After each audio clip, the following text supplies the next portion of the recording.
Hello there, everybody. Welcome to the Harley Carnes podcast. Harley on the headlines. Quick look, sometimes opinion or two or three. Stories of the day. We never know what the day is going to offer. We have some surprises today, as always. I sure hope there's something worthwhile for you.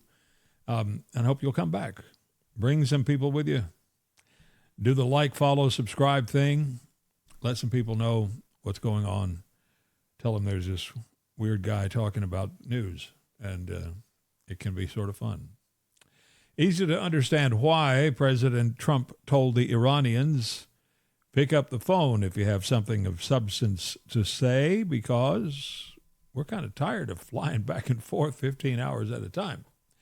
Iran's proposal for getting the Strait of Hormuz open is stop the war and end the blockade. Don't worry about their nuclear ambitions for the foreseeable. Non-starter. Maybe they didn't understand why the bombers flew in the first place. Maybe they're stubborn.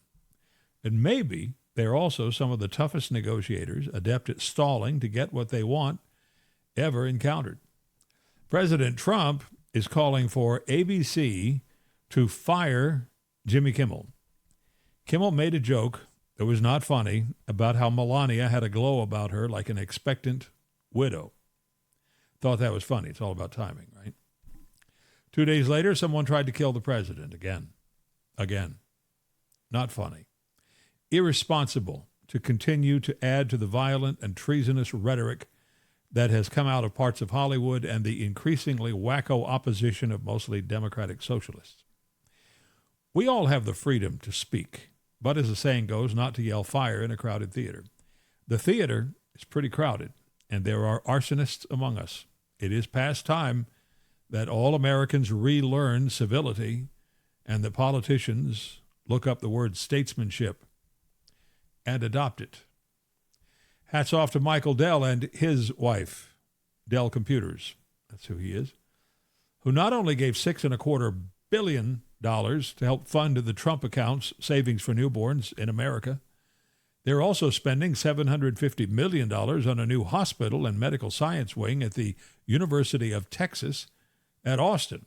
How cool is that? Also from the tech world, Elon Musk is saying, don't stress out too much about your 401k or other retirement programs. Artificial intelligence is going to produce such a tidal wave of money and financial success that people really will be able to stop working so hard. And there will be plenty for everyone. He says we will live in a world of zero scarcity. Now, if that sounds like socialism, it's because, well, that's what it does sound like. But it isn't really. Musk is not saying that the government should run that world. That would be socialism for sure. He is saying that the engines of business with AI soon will surpass the intelligence of all humans combined. He's only talking about it in the next 4 years. Will produce productivity that will surpass what people could possibly think of as abundance. Excellent medical care. No limits on goods, services, or educational opportunities. Now, some of this you can already see if you look. Education, for example, is likely to undergo a transformation. It should. You can already learn just about anything that interests you pretty much as deeply as you wish for free. Just get busy searching. We've been Googling for years and years and years, right? Well, go to Grok or go to Chat or any of the big AI, large language model machines, and ask the question. You'll be amazed what comes out. And you can fine-tune it with some good questions. You want to learn something, it's there. It's already available. Medicine is progressing along similar lines. Doctors, and even you, can learn what symptoms mean, how to diagnose, and what treatments are recommended. We'll always need doctors to provide the treatment, maybe. Musk is saying working will no longer be for survival. Work will be more leisurely. Playing sports, having a backyard garden, that'll be your work if you choose, whatever you want to do. Your needs will be provided by Big Brother AI, though he doesn't use that term. I did. The question that occurs is this, at least for me. When anyone or any entity provides for your every or nearly all of your needs, as a parent should, does it get to tell you how to live? It's worth thinking about. King Charles and Queen Camilla are in Washington. He speaks to Congress later today. His presence and his friendship should go a long way toward healing the rift between the U.S. and Britain over Downing Street's refusal to join the U.S. in the Iran war in the early instances. Well, it can't hurt anyway. This ought to be interesting to watch. On one hand, the Audubon Society and all manner of environmental groups will be quite happy to learn that President Trump is putting an end to 2 huge offshore wind farms with giant windmills the ecological lobbies claim are dangerous to birds and to aquatic life. At the same time, they'll probably be pretty upset to realize that it means an even tighter focus on oil and gas and coal as answers to our energy needs. Well, the president's rationale is based on the waste of taxpayer funds to pay for those windmills. The short story is this. No way those wind farms make a profit, not for many years, and in fact rely on many millions of tax dollars to make them viable. In other words, it's really kind of tax money that is their profits. Not only that, the windmills have a shelf life. They wear out. They must be replaced every couple of decades, and constant maintenance is an expensive, huge job.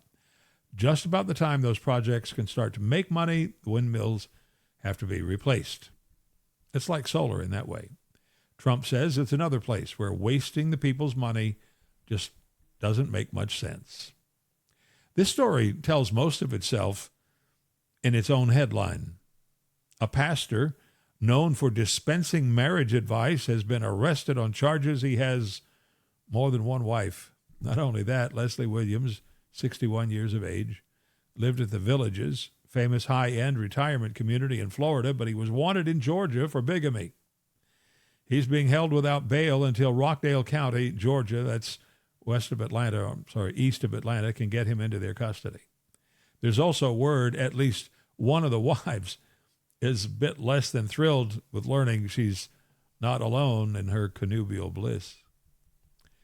And finally, my hat is most definitely off to Army Sergeant Major Russell Hull. He's a proud dog-faced soldier of the 3rd Infantry Division. At the militarily advanced age of 43, he has completed the incredibly difficult Sapper Leader course. Now, this is how the Army describes it. One of the Army's most physically and mentally challenging courses, designed to train elite combat engineers and leaders in demolitions, mountaineering, and small unit tactics under extreme conditions. Attrition rates are high, and success demands endurance, adaptability, and an unrelenting commitment to the mission. In other words, it's a combat commando course like Ranger School or the SEALs for engineers, and he's supposed to be too old to get through it. Now, Captain Cam Nichols also went through it, same class, and this is the way he put it. This guy was told no every step of the way. They didn't want to send him because they thought he was too old, and they didn't think his body could handle it. They didn't want to send him because he was too high of a rank.